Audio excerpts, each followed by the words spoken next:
այս ամեն պաշտամունքները, որ երկրի վրայից աղոթք լինի երկ փառաբանության, բարձրանում է դեպի երկինք, որովհետև ում հասեին ուղված, Աստծո հասեին, չէ՞։ Սակայն երբ որ մենք նայում ենք Աստծո խոսքին, Աստծո խոսքը մեզ մի հետաքրքիր բան է ասում, որ Աստված իրեն պաշտողի ոչ թե արտաքինը, նրա երևույթը, անգամ նրա շուրթերից ելած խոսքը, փառաբանության աղոթքը կամ երգը, դա է նայում, այլ սրտին։ Ամեն։ Եվ հիմա արդյոք մենք դրան ուշադրություն դարձնում ենք։ Սաղմոս 2 քիչ առաջ ասում է, որ ինքը խոսում էր իր սրտի հետ, չէ՞։ Եվ իր հոգին ինչ է անում։ Քննում էր, օգնում է իրան, որ հասկանա իր սրտում ինչ է կատարվում։ Նրանք, ովքեր շտապում են, իբրև Աստծուն կանչելով ինչ որ խոսքեր ասելու, Սուրբ Գիրքն ասում է, երբ Տիրոջ տունը գնաս, ավելի շատ ականջ է տուր լսելու, քան շատ խոսքեր ասել։ Եվ Տերը ասեց, որ հեթանոսներն են, որ շատ խոսքեր են ասում, մտածելով, որ դրա համար կլսվեն իրենք։ Ես այսօր ուզում եմ հոգևոր կյանքի հասունության ինչ որ նոր մակարդակի մասին խոսել ձեր հետ։ Ուշադրություն դարձնենք իրոք որն է Աստծո առջև գնահատելին եւ որ պաշտամունքն է Աստծո առաջին ծանրակշիռ պաշտամունք։ Որովհետև փարիսեցին էլ, մաքսավորն էլ, սովորական մարդիկ էին եւ եկել էին պաշտելու Տիրոջը։ Երկուսն էլ Աստծո կարիքն ունեին։ Փարիսեցին Աստծո կարիքն ուներ գոհանալու Աստծուց, որպեսզի Աստված էլ իրեն ասի ապրես, լավն ես դու։ Մաքսամորն էլ խորը գիտակցելով իր մեղքերը, եկել էր, որ իր կուրծքը ծեծելով Տիրոջից թողություն ստանա։ Ինչպես տեսնում ենք, մարդիկ տարբեր են։ Իրենց դիրքով, իրենց կեցվածքով, իրենց շարժառիթներով պաշտամունքի մեջ յուրաքանչյուր անձնավորություն դրսևորում է իրեն ինչպես որ կա։ Եվ այս օրինակները մեզ բերում են մի խորը այդպես գիտակցման, անհանգստության։ Լավ, քանի որ Աստծո խոսքն ասում է, ով կարող է մարդու սիրտը ճանաչել։ Ես Տերս եմ, որ միայն կարող եմ սրտերն ու երիկամունքները քննել։ Հաճախ գալիս ենք Աստծո առջև եւ կարծես սա մեր փրկության մի հատ անկյունն է, գցում ենք այդտեղ, ասում ենք, դե Տեր, դու ավելի լավ գիտես։ Ես ինչ գիտեմ իմ սրտից։ Սակայն Դավիթն այդպես չէր վարվում։ Դավիթը գալիս էր Տիրոջ առաջ եւ ինչ էր ասում։ Ինձ իմ ծածուկ մեղքերից էլ ազատ արա։ Տեր Աստված, մարդ եմ, երբ եմ ընկնում անօրենի ազդեցության տակ, երբ եմ իմ շնչով ու մարմնով մեղանչում, ավելի խորությունները դու գիտես։ Եվ դրա համար Դավիթը դա էր կանչում Տիրոջը եւ ասում. Իմ ծածուկ մեղքերից էլ ինձ ազատ արա։ Որպեսզի պարզ դառնա, որ այն որ Սուրբ Գիրքը մեզ հրավիրում է եւ ասում 2 Կորինթացից 13:5-ում փորձեցեք ձեր անձերը, թե արդյոք հավատքումն եք, քննեցեք ձեր անձերը, կամ թե չգիտեք ձեր անձերը, որ Հիսուս Քրիստոսը ձեզանում է, միայն թե անպիտան լինեք։ Այսինքն ձեր մեջ ձեզ մի բան չկարծեք։ Միայն այդ դեպքում է, որ Քրիստոս ձեր մեջ սկսում է իրան արտահայտել։ Սենե, սա շատ խորը բան է։ Աստված երբ որ նայում է, որ ես ուզում եմ ինչ որտեղ իմ հոգևոր կյանքի մեջ իմ ձեռագիրն էլ անցկացնեմ, Տերն ասում է, չէ, այս մեկը քոնն էր։ Այս իմ դուրս չի գալիս, սա ես չեմ ուզում։ Լրիվ ես եմ ուզում անեմ։ Դու պիտի ինձ փառք տաս, իմ փառքը չգողանաս հանկարծ։ Նմանատիպ իրավիճակներում նմանատիպ գայթակղությունների ենթարկվում են շատ հավատացյալներ։ Սեներ, այս օրերի մեջ, այնտեղ որտեղ մենք աշխատում ենք, շատ շատերը մեր հետ շփվում են եւ մեր մեջ տեսնում են այդ լույսը եւ այդ լույսը տեսնում են, բայց լույսը տվողին չեն տեսնում, շփոթում են եւ սկսում մեծարել ու մեզ մի բան կարծել։ Առաջին օրվանից երբ աշխատել եմ, մարդիկ միշտ գովում են ինձ, բայց գալով տուն ասում եմ Տեր Աստված, վատ բան չի, որ քո զավակի բարի վկայություն ունի, զավակը բարի վկայություն ունի, բայց ես խնդրում եմ իրանց աչքերը բացես, որպեսզի իմանան պատճառը որն է։ Եվ ուրեմն մենք այստեղ կարդում ենք, որ քննենք մեզանից յուրաքանչյուրը իր անձը, փորձենք հասկանալ, մեզանից քանիսն են Տիրոջ գործը տեսնելով փառքերը ուղղում միայն դեպի Տերը։ Սաղմոսը մենք լսեցինք, հիշում եմ գիշերումը իմ երգելը, խոսում եմ իմ սրտի հետ և հոգիս քննություն է անում։ Այ երբևէ եղել է ձեր կյանքում, որ դուք նման ձևով վարվեք։ Պարտադիր չի ծունկի վրա լինեք, պարտադիր չի, միայն նստեք առանձին և մտածեք։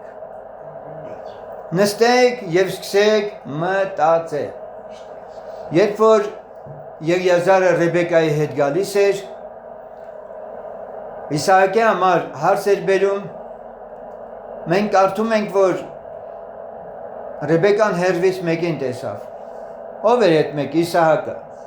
Եվ Աստծո ասում է Իսահակը գնացել էր դաշտ մտածելու։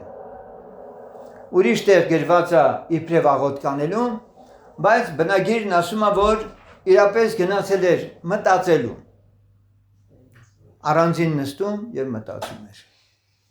Սա սեփական անձի քննությունն է։ Դավիթը երբ որ որոշեց տաճար կառուցել, երբ որ Տերը հանգստացրել էր իրան թշնամիներից, գրված է, որ Դավիթը գնաց Տիրոջ տունը և նստեց և սկսեց բարձրաձայն խոսել Տիրոջ հետ։ Ով եմ ես, ով է իմ հոր տունը եւ այլն եւ այլն։ Սեներ, սա լուրջ հոգևոր հասակի մասին է խոսում։ Կաթնակեր անձը չի կարող իր անձը քննել, բայց հոգևոր հասուն մարդը ժամանակ առ ժամանակ կանգ է առնում եւ սկսում քննել իր անձը։ Երեմիայի ողբի մեջ 3:40-ն ասում է. քննենք մեր ճանապարհները եւ փորձենք եւ ետ դառնանք Տիրոջը։ Ինչի համար քննենք մեր ճանապարհները եւ փորձենք։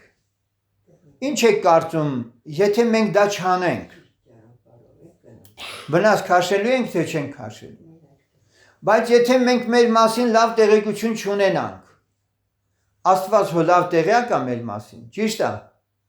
Եվ արդյոք միամտություն ու կուրություն չի, երբ որ դու ապրում ես որպես քրիստոնյա, բայց տակավին քո հոգևոր կյանքի վերաբերյալ գնահատականներ Աստծուց չունես։ Գիտեք, Սուրբ Գիրքը այսպիսի խոսքեր էլ է ասում, Աբդիա 1:6, ինչպես քննվեցավ Եսավը, որոնվեցավ նրա ծածուկ տեղերը։ Եսավը դուք գիտեք Հակոբի եղբայրն էր, եւ ասում է ինչպես քննվեցավ Եսավը։ Քննվեցավ, սա նշանակում է մանրամասը Տերը նրան անց էր կացնում ինչ որ մի քննությամբ։ Նայ մեր տեսնի, ինչպես որ Բաղդասարը, որ կերավ, խմեց, մտածեց, հա, փառք են տալիս իրան, պատի վրա հայտնվեց, Տերն ասեց, կշռելով կշռվել ես, թեթևես գտնվել։ Հա, ինչքան ուզեցի, որ մի բան գտնեմ, որ մեջը ծանր լինի, չկար։ Ո սիրեներ, այդ Աստված կենդանի Աստված է։ Մեզանից ամեն մեկն էլ իր նժարների վրա է, գիտեք։ Երբևէ ձեր մտքով անց եք կացրել, որ դուք էլ եք կշռվում եւ կշռվելու եք այն պահին, երբ որ Աստված կասի վերջ, այսօր արդեն վերջի կշիռն եմ անելու քեզ։ Նայելու եմ քո օրերը լրացել է արդեն ու ուզում եմ տենամ, ծանր ես, թեթև ես։ Եվ մենք բոլորս ես երկրի վրա ապրում ենք այդ մեկ օրվա համար, գիտեք, որ հանկարծ Տերը որ կշռելու լինի, մենք երբեք թեթև չլինենք։ Եսավի մասին ասում է, որ քննվեցավ Եսավը, բայց որոնվեցավ նրա ծածուկ տեղերը։ Ամեն մարդ ունի իր ծածուկը, գիտեք։ Ամեն մարդ ունի իր ծածուկը, որում մտածում է, որ ոչ ոք տեղյակ չի դրանից։ Մենակ ինքն է,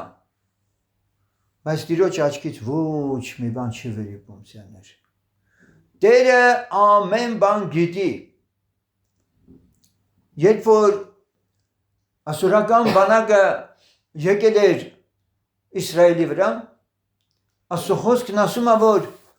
Եղիսեն թագավորին ասում էր, այս մի կողմից է հարձակվելու։ Գնում էր զորքը դեմը կանգնում։ Հաջորդ անգամ ասորիները ուրիշ հետախույզներ էին ուղարկում թույլ կողմը գտնելու Իսրայելի։ Իսկ Իսրայելը շատ թույլ կողմեր ուներ։ Եվ այս անգամ նորից մարգարեն ասում էր, այս ինչ ուղղությամբ են ուզում գան։ Եվ զորքը կանգնում էր էլի դեմ հանդիման։ Թագավորից եւ Իսրայելից ծածկված էր դրանք։ Սակայն մեկ անց կար, որին Աստված հայտնում էր հակառակորդի պլանները։ Եվ Տերը ամեն ծածուկը գիտի, որովհետև գրված է, Աստված ամեն գործը, թե բարին, թե չարը, ամեն ծածուկ բանի հետ, վերջում դատաստանի աբերելու։ Խոսք, միտք անգամ, դրանք էլ աբերելու։ Եվ քանի որ մենք բավականին խոսում ենք անձնաքննության մասին, սեներ, եկեք մի հատ նորից այժմ անդրադառնանք Աստվածաշնչին եւ Աստվածաշունչը որպես գիրք փորձենք հասկանանք, թե ինչ նպատակ ունի, որ Աստված այս գիրքը մարդու ձեռքն է տվել։ Աղոթքով գանք Տիրոջ առաջ։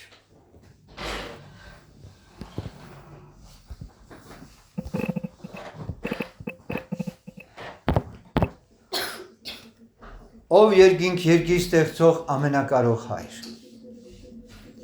ով փառավոր Տեր, քո առջև ոչ խավար կա եւ ոչ էլ ծածուկ վայր։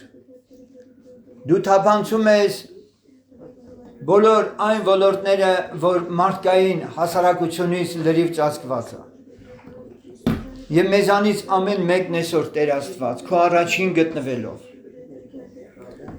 քո զավակները լինելով Տեր, չի ցանկանա, որ որևէ բան, որ քո կամքին անհաճելի է ու հակառակ իր կյանքում լինի։ Ուստի հիմա քանի ժամանակ ունենք, խոսիր ամեն մեկի սրտի հետ եւ թող յուրաքանչյուրը անկեղծանա քո առաջին, թե իրապես ինչ վիճակում է գտնվում եւ եթե հանկարծ բռնում է իրան, որ ինքը քո առաջին ուղիղ չի քայլում, իմ աղաչանքն ու խնդրանքն է, որ ձեռքդ մեկնես, խոստովանության բերես եւ թողություն տաս այդ անձին, Տեր։ Եվ հիմա Տեր Աստված ողորմություն արա,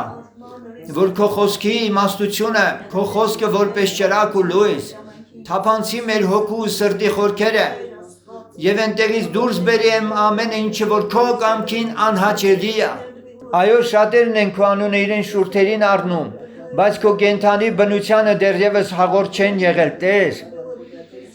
Եվ շատերը դեռ չեն էլ իմանում, որ ահարկույ է Աստված բոլոր նրանց համար, ովքեր մեղավոր կյանք են ապրում, որ սարսափելի բան է Տիրոջ ձեռքերի մեջ հայտնվելը, որովհետև մաշող կրակ է նաև։ Մաքրիր եկեղեցին Տեր Աստված, քանի ժամանակ ունենք։ Սուրբ արա մեզի Տեր Հիսուս Քրիստոս։ Brother Mona keep on a cross, Ropatakina Makrir. All the Christ to the open a Christ to the open a Christ. All the Christian the Christ to the open a Christ. Master Kamo, Blаженти, David Christ to the open a Christ. Ostabai the keep on a Christ to the all the crying the color adamenti. Marina Christ to the open a Christ. Alleluia. Այո, Տեր Աստված, շատ հաճախ մեր շուրթերը վազում են։ Մեր դեմքին ժպիտ արտահայտում, սակայն միայն սրտեր քննող Աստված դու գիտես, թե որքանով են այդ ամենը մաքուր սրտից ու անկեղծ սրտից գալիս դեպի քեզ։ Ողորմություն արա Տեր, հաստատիր քո ժողովուրդը, կոտրվելու ու խոնարհվելու քո ձեռքի տակ։ Մաքրիր, գարի պապա գրինը կոմա ռանշադը արդու մարդի մելեքի պապա, գարմանդոր խարամ բարխիդար դը մարդի մելեգադար դը բորդը բարախալդի։ Բարադամ ոնդախլարդի մենեն գորան դշաբրամանտիրը քրանդորա մարդը բալակալարը մանտի։ Օ երանի թե ճեղքեիր երկինքը և այցելեիր, ինչպես ասում է մարգարեն։ Երանի թե շարժվեր ամեն բան Տեր և քո զորությունից դողար հակառակորդը։ Եվ քո թշնամիները Տեր Աստված, որոնք այսօր փորձում են քո գործը իսկապես խանգարել։ Օրհնիր մնացած ժամանակը հիմա պաշտամունքի, դար մեզ քո խոսքերի մեջ, սովորեցրու քո ճշմարտությունները և դու փառավորվիր մեր ամեն մեկի ապրած կյանքի մեջ, որպես սուրբ մարդկանց ապրած կյանքեր։ Ու այս ամենում մեծարվիր ու փառավորվիր Հայր, Որդի, Սուրբ Հոգի, Ալելույա, ամեն։ Սիրներ, Աստծո Սուրբ Հոգին մարդ հարարացի երկրի վրա ճիշտ ապրելու համար ձեռնարկ դասագիրք է գրել տվել։ Այո, Աստվածաշունչ գիրքը կարդալու, հավատալու, սովորելու և սովորեցնելու մի գիրք է, որով Աստված մարդուն սովորեցնում է մարդու կյանքի իմաստի և նպատակի իր կողմից դրված օրենքները և կանոնները։ Այս գրքի մարդու կյանքում հրաշագործ ներգործությունը բազմաթիվ վկայություններ ունի, սակայն ես այսօր ոչ թե ինչ-որ պատմություններ կներկայացնեմ ձեզ, այլ հարցադրումներ, որոնց պատասխանները ինձ համար վաղուց ստացել եմ։ Հարցադրումներ, որոնց պատասխանները ես վաղուց ստացել եմ։ Եվ կարծում եմ ձեզանից շատերը նույնպես կարող են վկայել, թե Աստծո խոսքը ինչ է արել իրենց կյանքում։ Աստվածաշնչի բովանդակությունը կազմելիս Սուրբ Հոգին հատկապես մարդկանց կյանքերի մասին եղած պատմություններ շարադրելիս հազարամյա տարիների միջով անցած անհաշիվ մարդկանց կյանքեր է ընտրել։ Այդպիսի պատմությունները շատ են, որոնք ինձ համար և քեզ համար օրինակ են և կարևոր։ Ես էլ եմ կրկնում։ Աստվածաշունչը թերևս հազարավոր տարիների մեջ անհաշիվ թվով մարդկանց կյանքերից հանել է այնպիսի պատմություններ, որի ու քո համար կարևոր են։ Ամեն։ Պարզ է, չէ՞ այսքանը։ Մնացած պատմությունները դեն անետված։ Դե ամբողջը չէր գրի Տերը, բայց այն ինչ որ կարևոր է եղել, Սուրբ Հոգին հազարավոր տարիներով մարդկանց կյանքերից այս ամբողջ Աստվածաշունչը, որ իմ ձեռքին բռնած է, այս ամբողջը ասել է այսքանը բավարար է, մարդ կարդա, հասկացի եւ կյանքիդ իմաստը ընկալելով շտկիր քո վիճակը ինձի դիմավորելու, ինձ հետ հանդիպելու։ Հետևաբար ամենից առաջ Աստվածաշնչի մեջ նկարագրված պատմությունները պետք է հասկանանք, թե Աստված ինչպիսի տրամաբանությամբ է շարադրել տվել։ Եթե դուք Սուրբ գրքի պատմություններին անդրադառնում եք պատմությունից ցավոք սրտի, հավատացյալների ճնշող մեծամասնությունը, դուք էլ գուցե Աստվածաշնչի պատմությունները որպես պատմություններ եք կարդում, բայց երբևէ մտածել եք հարց տալ Սուրբ Հոգի ինչ տրամաբանությամբ է շարադրել այս գրքերը, ինչու Հռոթի անունը գրված է, Դավիթի անունը գրված է, մյուսների անունը չի գրված, ինչի այս պատմությունը կա, ինչու արջը պետք է երեխեքին սպանի, կոտորի, որ մարգարեին ասեցին օրինակի համար գնդակ, քաչալ, չէ՞։ Ինչու այդպիսի խնդիրները դու մանրուք են համարվում, բայց բերել ես, կամ փայտը գցեց ինքը ջրի մեջ եւ երկաթը ջրի երես ելավ։ Եվ նման շատ ու շատ թեթև թվացող պատմություններ, հրաշքներ, որ կարդում անցնում ենք մենք։ Սակայն սրանք խոսքեր չեն սերներ։ Սրանք հենց այնպես պատմություններ չեն, որոնք մենք պետք է նայենք եւ ասենք, այո, նման բան Աստված արել է եւ վերջ։ Մեկ խոսքով կարելի է բնութագրել Աստվածաշնչի պատմությունները, որպես օրինակ տրված, սկսած առաջին դարից, որ հիմա միջև հիմա արդեն Աստված ասելիք չունի։ Աստվածաշունչ գիրքն ամփոփված է արդեն ամբողջնա, չէ՞։ Այստեղ ամեն ինչ կա թե չկա։ Այստեղ այսօրվա կյանքիդ մասին բան կա գրված թե չէ։ Կա, չէ՞։ Վաղվա համար էլ կա գրված թե չէ։ Կա։ Մինչև աշխարհի վերջը ամբողջն ասվել է եւ 2000 տարի է արդեն այս գիրքը չի ավելացվում։ Բարձա։ Եվ ուրեմն եթե ես ուզում եմ իմ ժամանակն էլ հասկանալ, ես պետք է էլի Աստվածաշնչին անդրադառնամ։ Ամեն անգամ, երբ այս գիրքը իմ ձեռքն եմ վերցնում, ես միշտ հարցնում եմ, ով Աստված, ինչ կա այստեղ գրված, որ այսօր ուզում ես ինձ բացահայտել։ Եվ իմ գոհությունն եմ հայտնում նրան, որ բացահայտում է այդ գրքի գաղտնիքները։ Եվ այսպես ինչպես նկատեցիք, ես շատ եմ հետաքրքրված Աստծո մարդկանց հավատքի կյանքն ապրած կյանքերը ուսումնասիրելով։ Մանավանդ, երբ խոսքը ուղղում է, որ ընդունենք օրինակ այդ մարդկանց կյանքը, չէ՞։ Նրանք հավատքի անցած ուղին Աստծո խոսքն ասում է ձեզ համար ինչ արեք, օրինակ։ Դու այսօր ավելի լավ սուրբ չես կարող լինել, քան Ենովքը։ Հասկանում եք։ Դու այսօր ավելի լավ բարեկամ Աստծո հետ հարաբերությունում չես կարող լինել, քան Աբրահամը։ Օրինակները կան արդեն։ Քեզ բավարարում է ընդամենը նմանվես այդ օրինակներին։ Պարզ է։ Եվ հենց այստեղ առաջանում է հետևյալ հարցը։ Երբ ուսումնասիրում ես նրանց կյանքը, բացահայտում ես քեզ համար հետևյալ կետերը։ Առաջին, հավատքի կյանքն ապրած այդ հերոսները իրենց բնությամբ մեղավոր մարդիկ են եղել։ Այդպես է թե չէ։ Բոլորն էլ մեզպես մարմին ունեցող, բոլորն էլ մերպես, ինչպես օրինակի համար, Պողոսն ասում էր, մենք էլ ձերպես գրքեր ունեցող մարդիկ ենք։ Հակոբոսն ասում է, Եղիան մերպես մարդ էր։ Սկսած Ենովքից մերպես մարդիկ են եղել։ Լավ հիմա հարցը առաջանում, որ մերպես մարդիկ են եղել մեղավոր։ Այդ ոնց են կարացել Տիրոջ հետ քայլեն, այդ ոնց են կարացել սուրբ ու կատարյալ լինել, իսկ ես չեմ կարողանում։ Հարց տվել եք ձեզ, չեք տվել։ Այո, որովհետև այդ օրինակները ձեր սուրբ գրքում, որ դուք կարդում եք, ձեր մեջ խորը նախանձավորություն դեռևս չի առաջացրել։ Որովհետև եթե այդ խորը նախանձավորությունն առաջացրած լիներ, ապա ես համոզված եմ, որ հաջորդ կետերը, որ պիտի կարդամ, սրանք մեր կյանքում պիտի կատարվեն։ Եկեք անկեղծ լինենք ու խոստովանենք։ Քիչ առաջ խոսեցինք, որ մեր սրտերի հետ խոսում ենք, քննություն ենք անում մեր անձերը։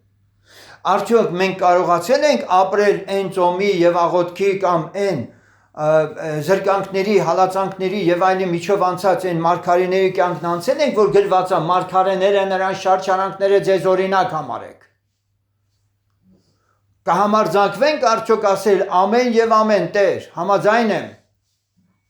Եվ այստեղ մենք լսում ենք։ Երկրորդ կետը։ Նրանք տարբերվել են մյուսներից, այդ Աստծո մարդիկ տարբերվել են մյուսներից, միայն նրանով, որ փնտրել են կյանքի ճիշտ իմաստն հասկանալու, իրենց գոյության հեղինակին ճանաչել։ Եկեք մի պահ մոռացեք ձեր ունեցած քրիստոնեական անցած բագաժը հավատքի։ Մի հատ մաքուր թուղթ, մաքուր էջ ենք դնում։ Մենք ուզում ենք կենդանի Աստծուն ճանաչել։ Այն գիտելիքը, որ դու ունես Քրիստոսի մասին, դա գիտելիք է դեռ։ Քանի դեռ նա չի դարձել կենդանի Աստծո հետ կենդանի հաղորդակցության տանող եւ քանի դեռ այդ արդյունքը չես ունեցել։ Դա գիտելիք է միայն։ Եվ այսպես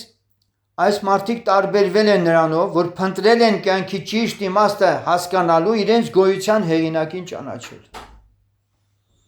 Աստված ամենքի մեջ հավիտենությունը ճանաչելու փափագ է դրել։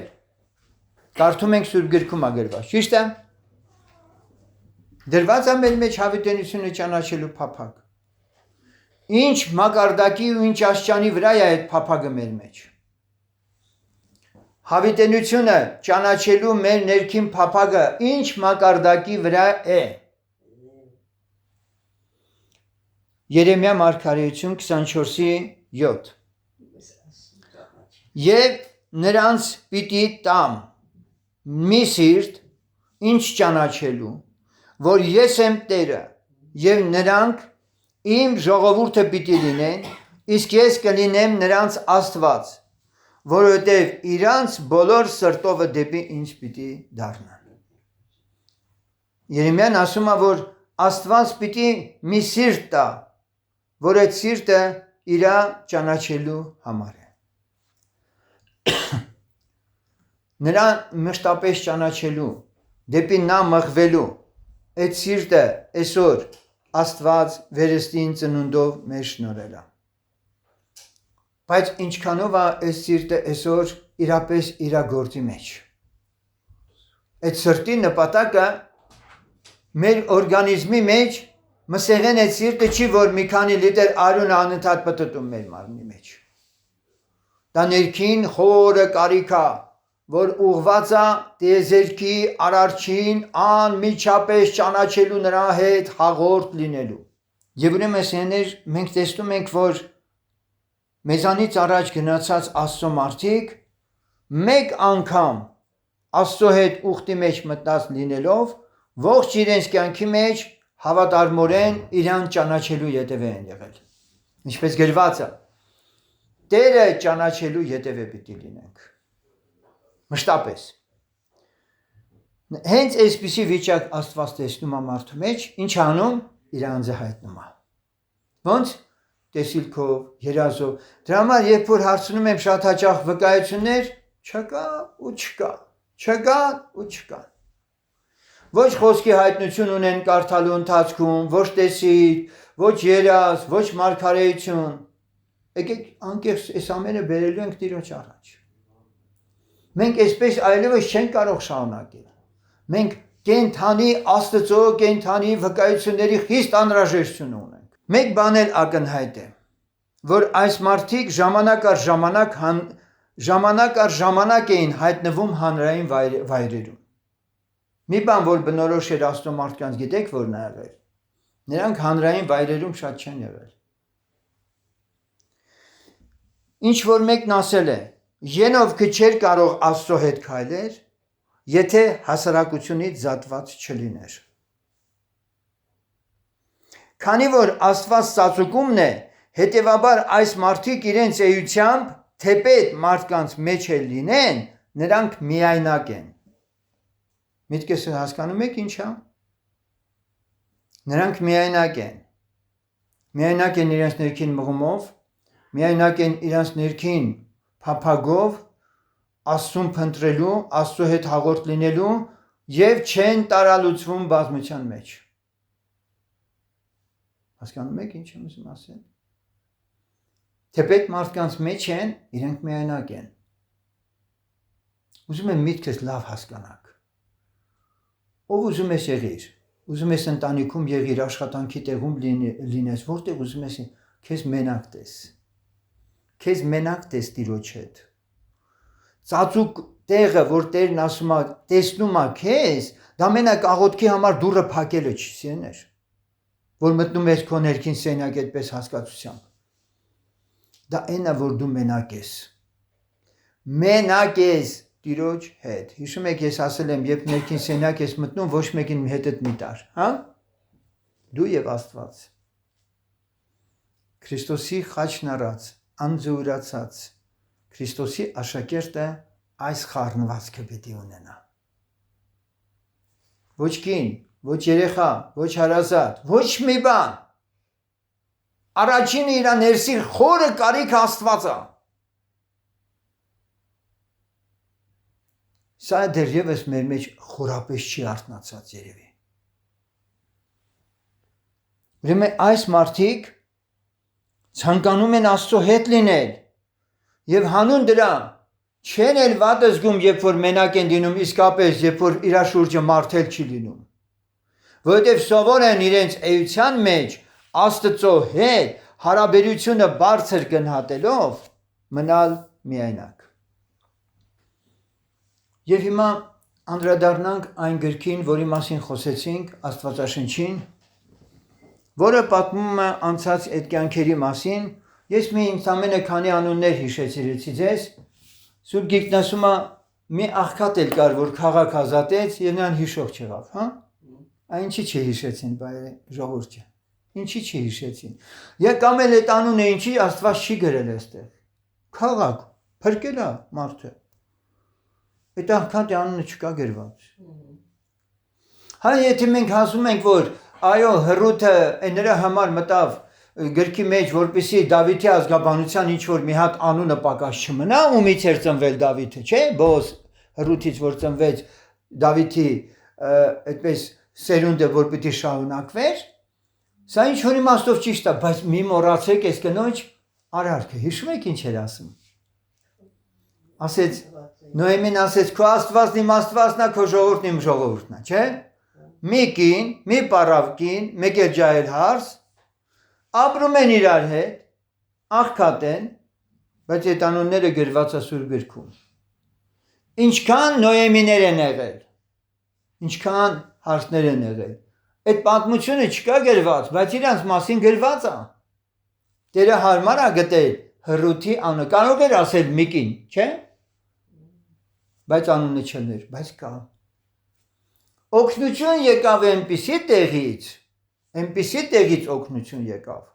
Իսրայելը այնպիսի տեղից փրկվեց 4-րդ Թագավորաց գրքում, որ կարդում ենք 6-րդ գլխի, որ ընդհանրապես հույս չկար։ 4 բորոտներ, հիշում եք այդ պատմությունը։ Ասեցին գնանք մերոնց մոտ, ինչ կանեն։ Քարգոծեն, իրավունք չկա։ Մեզ մերժել են, քաղաքի պարիսպներից դուրս են արել։ Գնանք ասորիների մոտ, ինչ կլի կլեն։ Հասկանում եք։ Գնում են, Տերը հրաշքնարել է իրան, ասորական բանակը չկա, լրիվ դատարկ են վրանները, մտնում են ուտում, խմում են ու ոսկի են հավաքում, այ քեզ բան, այ բորոտ այդ ոսկիդ ինչի տա պետք։ Ոչ կարա շուկա գնաս, ոչ էլ կարող ես ինչ-որ մի հատ ժառանգություն մեկին տաս։ Բայց հանկարծ ուշքի են գալիս, լավ չի մեր արածը։ Հիմա հնարավոր է հերթական երեխեն են ուտում, որտև կանայք գրված է, թագավորի մոտ էին եկել եւ ասում են մենք այսօր կերանք իմ երեխեն, այս կինը չի տարի իր երեխեն ուտենք։ Օ, ինչ սարսափելի բան է զեներ։ Էսի սարսափելի իրողություն է։ Եվ այս պատմությունը գրված է Սուրբ Գրքում։ Ինչի համար է գրված։ Որ երբ մարդիկ մեղանչում են Աստծո առաջ, Աստծո այդ ուխտի մեջ մտած մարդիկ երբ որ մեղանչում են, Աստծո փրկարար ձեռքը շնորհքը հեռանում է մարդուց, նրա կյանքում ամեն ինչ հնարավոր է արդեն։ Եվ Սուրբ Գիրքը չի հիշատակում այս 4 բորոտների անունները, ոչ թե որ նրանք անպիտան մեկերն էին, այլ Տերը դրանով ուզում ասել, որ աննշան տեղից ես կհանեմ մարդիկ, կանեմ իմ գործը, բայց նրանք, որ արժանի են դատապարտության, դատապարտվելու են մեկը։ Ասեց, մինչև եթե երկնքում էր պատուհաններ բացի, միթե դա հնարավոր է, հացի էժանություն, հիշում եք։ Մարգարեն ասեց աչքովդ կտեսնես ու չես ուտի։ Եվ երբ որ պահեստի վրա կանգնեցրեցին, ինքը տենում էր պարկերով ցորենը, ալուրը տենում էր, առատությունը հացի։ Մտածում էր մարդ, երբ պետք է այս գործը սպրտնեմ, եթամ ես էլ մի կտոր հաց ուտեմ։ Բայց ինքը մոռացել էր մի բան, որ ինչ որ խոսել է Տերը տեսել է ու լսել է։ Ժողովուրդը ոչ իրան նայեց, ոչ էլ ոտնատակ տվեց ու ինքը մեռավ գնաց այդպես էլ։ Սեներ, Աստծո խոսքի մեջ նման օրինակները շատ են։ Երեք ես հիշեցրեցի, ինքը Մուրթկեն Եստերին ինչ ասեց։ Եթե դու կարծում ես, թե դու կպրծնես, որովհետև թագավորի պալատի մեջ ես, Համանը ռիսկ չի անի թագավորին ասի սա էլ է հրյա։ Տերը ուրիշ տեղից է անելու փրկություն, բայց դու եւ քո հորտունը կկորչեք։ Սեներ ես չելնեմ, դու չելնես, ուրիշը լինելու է։ Տերը իր մեզ այսօր վիճակվել է օրհնությունների մեջ գնալ։ Մեզ այսօր վիճակվել է Տիրոջ ուզած տեղում գտնվել։ մեզ այսօր վիճակվել է, որպեսզի Տիրոջ համար գործ անենք։ Վիճակվել է։ Եվ քանի որ վերջում ես խոսեցի գործի մասին, մի քիչ էլ այդ գործից եմ ուզում խոսել։ Գիտեք, հայտնության գրքի մեջ գրված է, որ գրքեր բացվեցան։ Եվ այդ գրքերը, որ բացվեցին, ինչի համար բացվեցին։ Եվ ամեն մեկը դատվեց այդ գրքերում գրվածի համաձայն։ Իմ եւ քո համար էլ է գիրք գրվում։ Մաղաքիա մարգարեն 3:16-ում ասում է. Աստծուն ծառայողների համար հիշատակի գիրք է գրվում։ Իմ ու քո համար այդ գիրքը գրվում է։ Այդ գիրքի մեջ իմ կյանքի եւ քո կյանքի յուրաքանչյուր դրվագը արձանագրվում է։ Եվ հիշեք, որ կանգ եք Աստծո առաջ, քո միտքդ, քո շարժդ, քո գործդ, ամենը Տերը բերելու է օրով, ժամով, վայրկյանով ասելու է, ահա, էս եղել, բայց սա պիտի լինեիր։ Իսկ մեկ ինչ եմ ասում։ Եվ գրված ամենքը պիտի դատվեն, ինչ որ մարմնով երկրի վրա գործել են։ Սուրբ Գիրքն ասում է, որ երանելի են ննջածները, որովհետև նրանց գործերը գնում են նրանց առաջից։ Այն ննջած սուրբերի մասին է խոսքը, որոնք իրենք արդեն Տիրոջ մոտ են եւ իրանց անունները Տիրոջը հայտնի է որպես փրկվածների ցուցակում եղած անձեր։ Հայտնության գրքի մեջ ամեն եկեղեցուն Տերը չի ասում գիտեմ քո հավատքը, իհարկե կա նաեւ այդպիսի խոսքեր, բայց բոլորին մի բան միշտ ասում է. գիտեմ քո գործերը։ Այսօր Տերը գիտի մեր գործերը թե չէ սյաներ։ Ամենը տեսնում է թե չէ։ Եվ հիմա Աստված մեր գործերը կշռում է, քննում է, գիտի մեր սիրտ երիկամունքը եւ այլն, հիմա մենք Աստծո առջեւ որ կանգնած ենք, լավ, իրավունք ունենք Տերիցը լսելու, Տեր Աստված, կանչելու իրան եւ ասելու, եթե տեսնում ես սուր ճանապարհի մեջ եմ, ինձ ուղղիր դեպի քո կյանքի ճանապարհը, չէ՞ Սաղմոս 2 ոնց էր ասում։ Տերը օրհնի, փառք Տիրոջը։ Եվ այսպես Հակոբոսը 2:17-ում ասում է հավատքն առանց գործերի մեռած են։ Եվ գործերը մենակ սա չի, ժողովուրդ ջան, որ ես ասում եմ ինչ որ մի բան անեք երևացող։ Գործերը ընդհանուր եկեք հասկանանք մեր ապրած կյանքը, էլի։ Հասկանում եք։ Մեր մտածելակերպը, մեր խորհուրդները, մեր սրտերում առնում տալիս ենք, դատում ենք, չենք դատում, հասկանում եք։ Տերը սրանք էլ է, չէ՞ տեսնում։ Այս օրերի մեջ գնալով ինչքան որ մարդը ավելի հասակ է առնում, ակամայից զգում ես, որ սկսում է արդեն մտածել Տիրոջ հետ իր հաշիվները ավելի մաքուր տեսնելու այդպես ուղղությամբ։ Եվ այս վերջի աղոթքով, որ պիտի գանք Տիրոջ առաջ, իմ նպատակն էր ընդամենը սա ցույց տալ ձեզ, որ Աստվածաշնչում ամեն ինչ գրված է, Աստվածաշնչում գրված է քո մասին։ Եթե դու արդարության սրբության մեջ ես, քո մասին է գրված։ Եթե դու այսօր սայթակել ես, ելի քո մասին է գրված։ Եթե դու այսօր մեղքի մեջ ես ընկել, ելի քո մասին է գրված, որովհետև Տերը չի փոխվում։ Դու ես մարդ, նրանք են եղել մարդ, երկրի վրա ապրել են, ընկել են, հելել են։ Ամեն մեկն էլ իր ճամփան անցել է, հիմա երկնքում է։ Այսօր ես ու դու ենք։ Մեր ապրած այս մնացած կյանքի մեջ ավելի զգոն ու արթուն լինենք, ավելի պտղաբեր եւ ավելի Սուրբ Հոգով լցված։ Եվ թող այդ օրինակները Սուրբ Գրքի մեր համար լուրջ օրինակներ լինեն։ Պատահական պատմություններ չասենք ու ասենք վերջ էլի, դա անհնար է, այլ հնարավոր չէ, սեներ։ Աստված բոլոր ժամանակներում էլ ունի հավատքի հերոսներ։ Թող Տիրոջ անունը փառավորվի, ամեն։ Աղոթքով գանք Տիրոջ առաջ։